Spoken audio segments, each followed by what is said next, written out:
андан үйрөндүм. Ошондон өзгөчө аталарды суранам.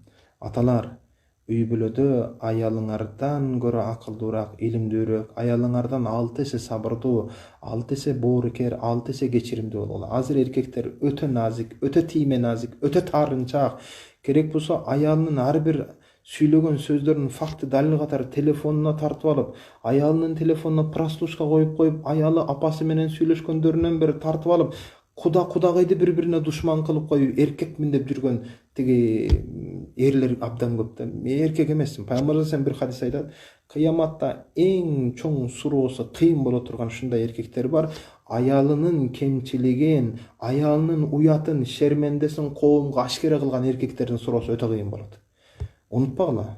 Мен Facebook'ta, Instagram'da da makalamda жазып койдум ушуну. Бүгүн жана кечинде жаздым. Урматтуу эркектер, өтө суроосу кыйын болгон эркектер. Ушундай эркектер, эгерде ал эркектер аялынын кемчилигин коомго ашкере кылып, аялынын кемчилигин видео тасма башкалар менен тартып алып, кемчилигин айтып, мынандай бир коомго ашкере кылып уят кылган эркектердин абалы өтө кыйын болот кыяматта. Ошондон жана Чубак ажы устазыбыз айткандай, эркекте таарынчаак аялга окшоп, бир үйдө эки аял жашабайт. Бириң эркек бол, бириң аял бол дебеди беле Чубак ажы устазыбыз. Ансандай эркектер эркекчерээк болгула.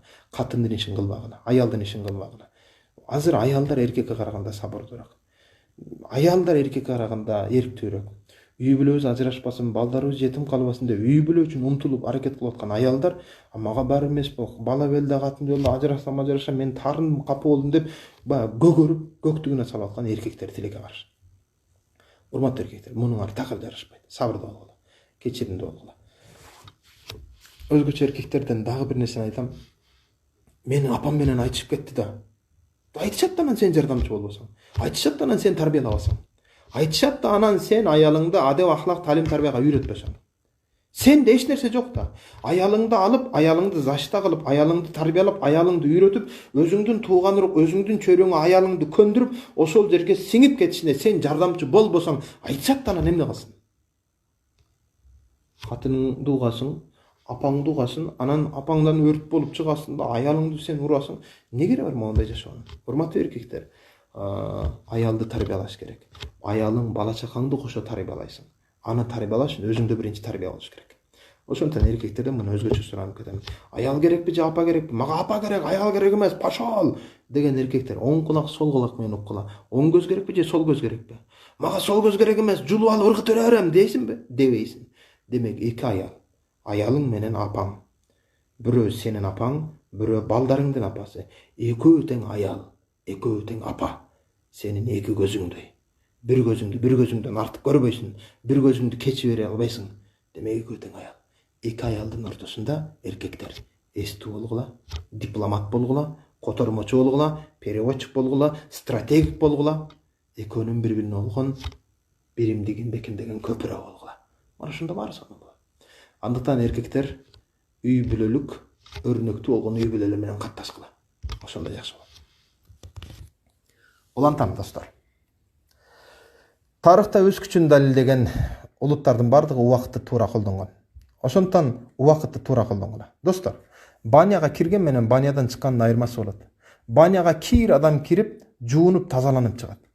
Эгерде кир адам кирип, кир бойдон чыкса, ананын башы иштебейт экен дейбиз да көргөндөр. Куду ошондой эле мынау сабакка кирип, Инстаграмга кирип, сабакка киргендер Инстаграмдан өзгөрүлүп, чында өзүңөрдүн пайдаңарга Инстаграмдан өзгөрүп чыккыла. Интернетке, Инстаграмга кирип, пайдалуу нерсе алып өзгөрүп чыккыла. Ой, сонун болду. Өзүмө сонун пайдалуу кеңеш алдым деп өзгөрүп чыккыла. Жок, биз интернетке инсан болуп келип, ит болуп чыгып кетип атабыз, чындап айтайын. Көрүнгөндүн аврат, уят башкасы кыйшаңдаган бийлер менен тамшанып карап отурабыз. Бирөөнүн TikTok, микток башкасы менен алаксып отурабыз. Достор, андай эмес. Интернетти, Инстаграмды башканы илим алыш үчүн колдонгула. Болбосо чыгып кеткиле телефонуңдарга.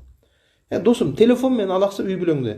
Кымбат телефон алдым деп iPhone Pro Max бирдемкелерди аласың, бирок iPhone'уңдан да кымбат болгон аялыңдын кадырына жетпей отурасың.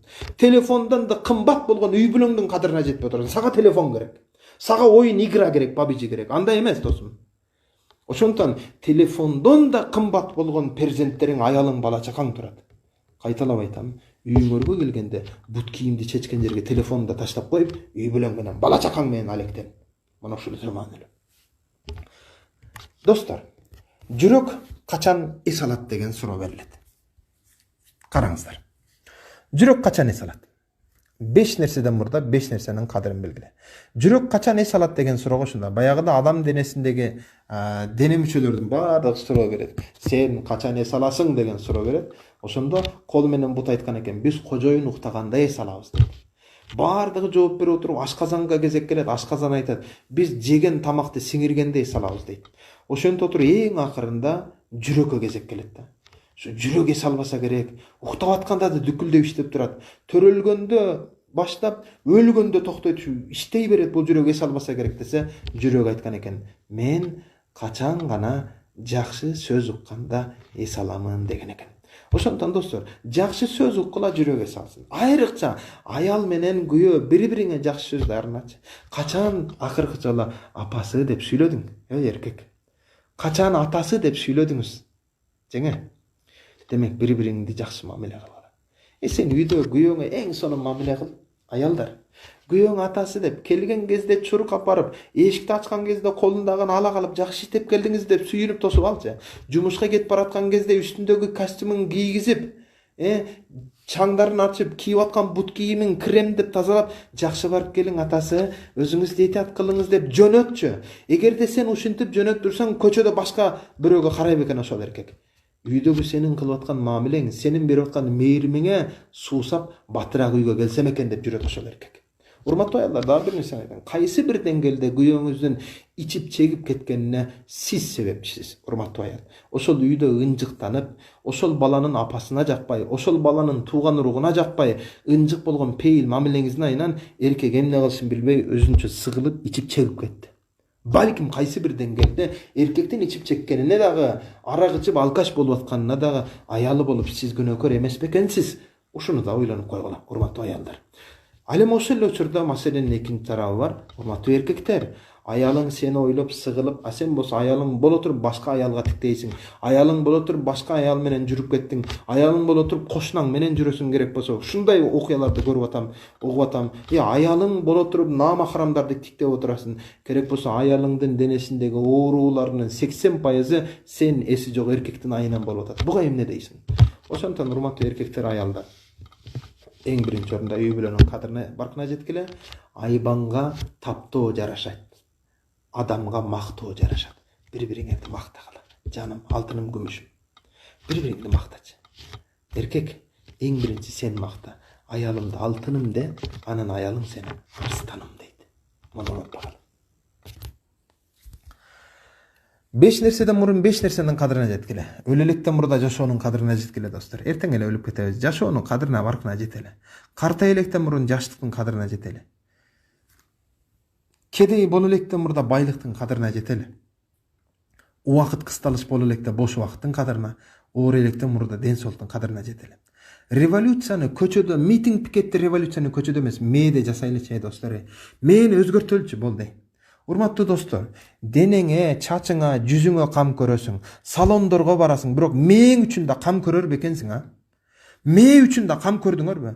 Кимиң мээң үчүн пайдалуу иш кылдың, айтчы? Мына менин мээм үчүн азык болот деп кайсы китепти окудуң? Мына менин мээм үчүн азык болот деп кайсы илимди алдың? Мына менин мээм үчүн азык болот деп кайсы Куран аятын жаттадың? Досум, жүзүңдү салонго барасың, жүзүңдүн башкаң не деген косметика денең үчүн жасадыңар? Бирок ошол дененин бардыгына керектүү болгон эң биринчи мээ үчүн эмне кам көрдүк кылып атабыз? Мээ үчүн. Ошондон достор, келгиле. Канча китеп окудуң? Бүгүн канча китеп окудуң? Бүгүн суроо берейин өзүңө. Канча китеп, канча барак окудуң? Достор, адамдын өзү дене менен рухтан турат. Дене жеп аткан тамакка тоет, рух моундай сабакка тоет. Bir günde 3 mal tamaktangандай, bir günde 3 barak kitap okudun bu?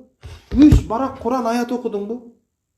Dostor, soranam kelgile, biz deneni toyguzup atpız, ruh açka kalıp kettir. Mektepti bütkönden beri, üniversitette bütkönden beri bir kitap okuyalım biz dostor. Ruh açka kalıp ölüp kettir da. Oşol ruhaniyat açka bolgon üçün da kolumda bolatkan problemalar uşular. Ana TikTok tartpa, kıyşаңдaba, avratыңдачы уят болот, моуну кылба дегендер, ишиң болсун өзүм билем дейт. Эмнеге? Анткени ал руханият ачка, эч нерсени билбейт ал. Ошондон руханият ачка калып кеткендер. эркек боло туруп аялдын кийимин кийбе уят дегендер түшүнбөйт. Эмнеге? Анткени алар руханият ачка бул аяттарды окубады алар. Ошондон достор, руханиятты тойгозгула. Муну сурунам. Кеңсе, достор, убакытка көңүл бурбагандар саат 1:30 көрүшөлү дегендин ордуна түштөн кийин көрүшөлү деп айтышат. Ошондон убакыт саатты тактаана колдонгула. Убакытты коротуу деген сөз өмүрдү коротуу деген менен барабар. Убакытты ысырап кылуу деген сөз өмүрдү ысырап кылуу деген барабар. Акча менен достор диван сатып алсаң болот, бирок уйкуну сатып ала албайсың. Акча менен Куран сатып ал, бирок ыйманды сатып ала албайсың. Акча менен тамак сатып ал, бирок табитти, аппетитти сатып ала албайсың. Акча менен кызматкер сатып алышың мүмкүн, бирок чыныгы досту сатып ала албайсың. Акча менен үй сатып ал, бирок үй бүлөңдү сатып ала албайсың. Акча менен билим, диплом сатып ал, бирок акылды сатып ала албайсың. Акча менен өмүрдө баарын сатып алышың мүмкүн, бирок өмүрдүн өзүн сатып ала албайсың. Достор, ошон үчүн суранам. Бар нерсени акча чече дей бербегиле. Мына жумуртка, тукум. Эгерде жумуртка сырттан тийген соккудан уламсынса, анда ичиндеги жаныбар үчүн жашоо бүтөт. Эгерде жумуртка ичинен сынса, анда жашоо башталат. Демек, чоң өзгөрүүлөр ар дайым ичкериден башталат. Жаңы жашоону кааласак, анда өзгөрүүнү өзүбүздөн баштайлы. Өз напсыңды өзүң сындыр. Ошондо жакшы болот. Достор, мен эми ушул жерден сабагымды токтотом. Бул сабактар кээ бирлери атта өттүр. Мына сүрөт көп мени кыйнайт. Кыргызстандын келечеги жаштардын колундабы, же мастардын колундабы деп тартып жазып койдум.